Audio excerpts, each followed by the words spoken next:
যারা এক মাসের মধ্যে সরকার পরিবর্তন, হাসিনার বিদায়, বিপ্লব, গণঅভ্যুত্থান ঘটিয়েছেন, এই এক মাসের ঘটনা কিন্তু বাংলাদেশে একটা আছে, একটা গোষ্ঠী আছে যারা অতীত এমনকি ভবিষ্যৎটাও তারা দেখতে পায়, অতীত মানে এটা নিতে চায় না, মানে অতীতে কিছু ছিল এই জিনিসটা তারা অ্যাকসেপ্ট করতে চায় না।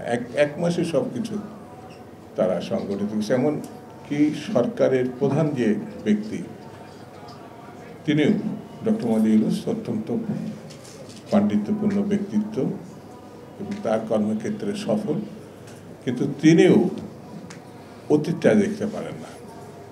একজন তো এই সরকারের বিরুদ্ধে বলে ফেললো 53 বছরে রাজনীতিবিদরা কি করেছে।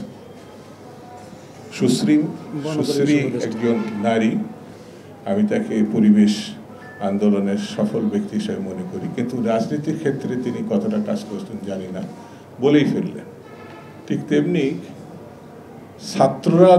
ছাত্রদের সরকার, ছাত্ররাই তাকে বসিয়েছে।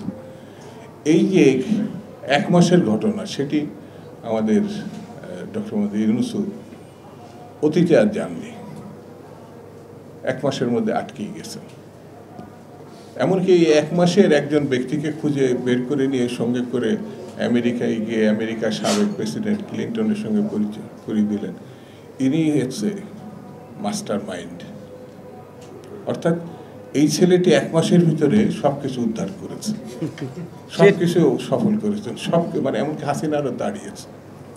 তা আমার কাছে মাঝে মাঝে মনে হয়, যখন বসে থাকি, একা একা থাকি, কথা বলি, নিজের সঙ্গে নিজে কথা বলি, তখন আমি ভাবি যে ডক্টর মোহাম্মদ এক মাসের মধ্যে এরকম একটা সফল আন্দোলনের মাস্টার মাইন্ড খুঁজে পেলেন, তাহলে 6 মাস লাগছে কেন জিনিসপত্রের দাম কমাতে?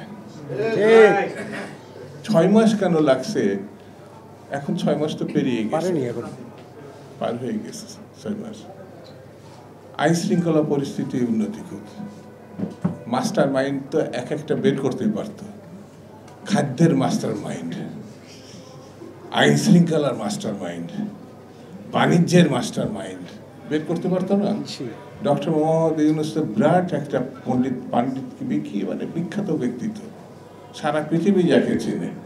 আর তিনি এদেরকে সঙ্গে করে নিয়ে বিদেশে গিয়ে বলতেন, ইনি হচ্ছেন খাদ্যের মাস্টার মাইন্ড, এক মাসের মধ্যে জিনিসপত্রের দাম কমাই ফেলছে। এই কটা লোক গত 6 মাসে বাংলাদেশে যা করেছে, যা স্বীকার অস্বীকার করেছে, সেটা খুব ভয়ঙ্কর, খুব ভয়ঙ্কর। যেমন এক শ্রেণীর খেলোয়াড়ই বলবো, এটা তৈরি হয়েছে যে জাতীয় ইলেকশনের আগে স্থানীয় ইলেকশন করতে হবে। খুঁজে খুঁজে দেখবেন এই কথাগুলো যেখান থেকে বেরিয়ে আসছে, তারা 71 সালে মুক্তিযুদ্ধের সময় পাকিস্তান টিকিয়ে রাখতে চাইছে। যারা 2-3% বেশি ভোট তাদের নাই। এটা ভালো করে সুস্থতার সঙ্গে চিন্তা করে দেখবেন, এদের চেহারা, চালচলন, কথাবার্তা সব সময় একটা গোষ্ঠীর মধ্যে আটকে থাকে। সুস্থতার রাজনীতি, সুস্থ রাজনীতি, গণতান্ত্রিক রাজনীতি, আগে তো এরা ইসলামী বিপ্লবের কথা বলতো, এখন সেই বিপ্লব বাদ দিয়ে ভোটের রাজনীতিতে আসছে। ভোটটাও যাতে সুষ্ঠুভাবে না হয়, সেই বিধি ব্যবস্থার মধ্যে তারা দেশটাকে নিয়ে যেতে চাচ্ছে। গণতান্ত্রিক বিধি ব্যবস্থা যারা পছন্দ করেন, তাদেরকে আরো তৎপর হতে হবে, আরো ঐক্যবদ্ধ হতে হবে, আরো সতর্ক হতে হবে, না হলে ভবিষ্যৎ খারাপ। খারাপ এই কারণে বলছি, ক্ষমতার চেয়ারে যারা একবার বসে সহজে এটা ছাড়তে চায় না, তারা বুঝতেও চায় না এটা তাদের কাজ না। যেমন রাজনীতিবিদরা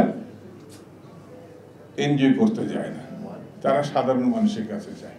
এনজিওর যে অত্যাচার, তাদের থেকে রক্ষা পাওয়ার জন্য রাজনীতিবিদের কাছে তারা আসে। কেউ কেউ গলায় দড়ি দেয়, তারা এত হতাশ হয়ে যায়। কিন্তু রাজনীতিবিদরা একমাত্র বাংলাদেশ শুধু না, সারা পৃথিবীতে স্বপ্নের জাল বুনতে থাকে। কখনো সফল হয়, জনগণকে কখনো সাফল্য দিতে পারে, কখনো নাও দিতে পারে, কিন্তু শেষ বিচারে রাজনীতিবিদরাই দেশ পরিচালনা করে। সেই রাজনীতিবিদ যখন বিচ্ছিন্ন হয়ে যাবে তাহলে দেশে খুব কঠিন অবস্থা হবে, ভবিষ্যৎ অনিশ্চিত হবে। সেই জন্য রাজনীতিবিদদেরকে যারা ছোট করছে তারা আসলে স্বৈরতান্ত্রিক ব্যবস্থারই প্রতিচ্ছবি তুলে ধরেছে।